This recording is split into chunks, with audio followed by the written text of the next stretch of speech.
बारहुंखा बसुमतारी मुंनि सासे बर' लाइमोना अरुणाचल प्रदेशआव गोमाना दं।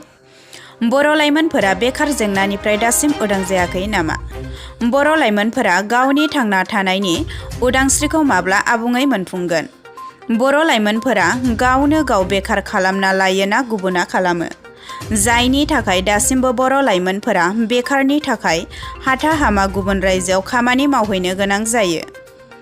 बेबायदिनो गावनि नखरनि जेंनाफोरखौ फोजोबनो थाखाय बोहैथि जानुवारि दाननि 10 खालाराव अरुणाचल रायजोआव खामानि मावनो ओंखारलांदोंमोन चिरां जिल्लानि सिङाव थानाय खुंग्रिं खजबारि गामिनि रुंसारि फादर सिं बसुमतारीनि फिसाज्ला बारहुंखा बसुमतारीया।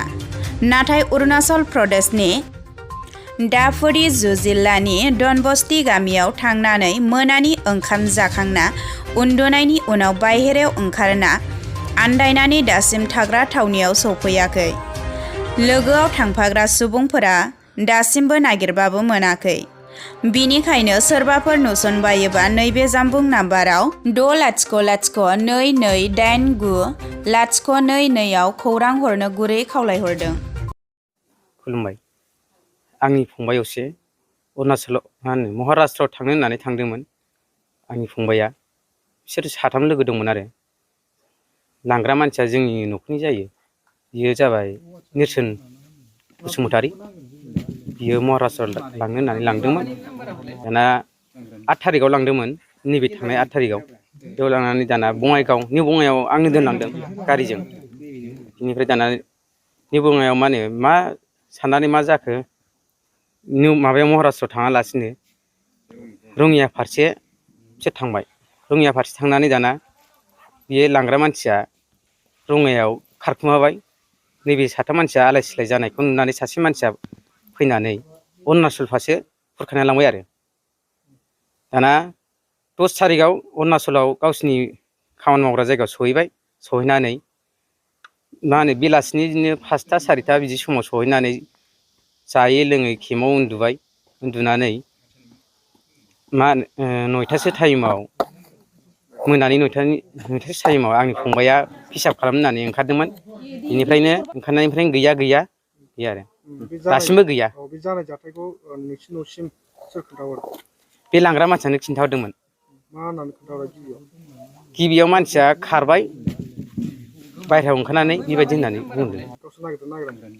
ओरैनो मोनानि नालाय ससे नागिरबाय जादों। बेल' आरो बेनिफ्राय लांग्राखौथ' आंथ' सिनाया। ओरैनो नामखौ मिथियो सोरां बसुमतारी होननानै। मा जिल्लानि? सनितपुर जिल्लानि होननानै। आंनि फंबायनि नामा गामियाव बेलेसर होनो आरो डकुमेन्टसआव बारहुंखा होनो। बेसेसो बैसोनि जागोन? बिनि बैसोआ बिदिनो 24-25 बिसिबांनि आरो। अरुणाचलनि बबे जायगायाव थांदोंमोन? अरुणाचलनि जिर' मा होनोमोनलाय?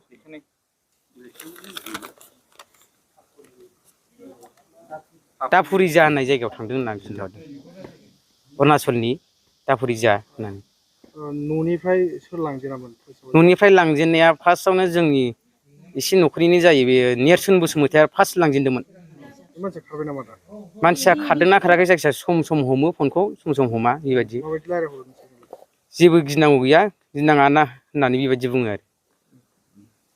सानबेसे जाखो फंबाया गोमानाया? गोमानायाथ' 10 थारिखआवसो गोमादों होनदों गासिबो लोगोफ्रा। 10 थारिखनि बे मोनाबिलि 9टा बाजि समाव।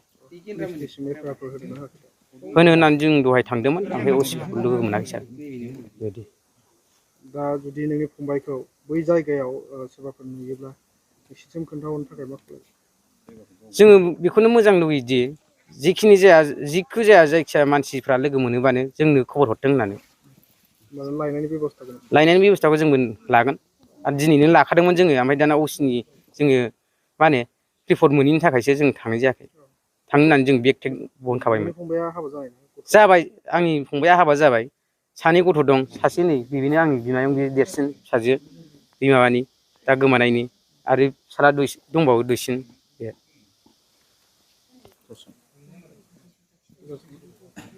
गासिबो नोंथांनि गामियाव मा जादों?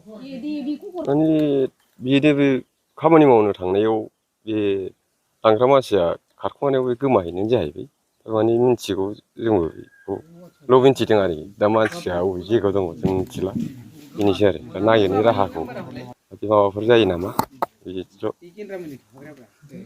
मानसिखौ उनाफिनगौ उनाफिनगौ नोंसिनि गामियाव जुदि नोंथांमोना बे लांग्रा मानसिखौ जुदि गाज्रि जुदि माबा मोनोबा नोंथांमोना बे लांग्रा मानसिनि सायाव माबाफोर आयेननि बेब'स्था लागोन नामा जुदि मानसिखौ नागिरनानै मोना बे साननायनि गेजेरजों माबाफोर राहा खालामजायो नामा बेखौ साननाय नांसिगोन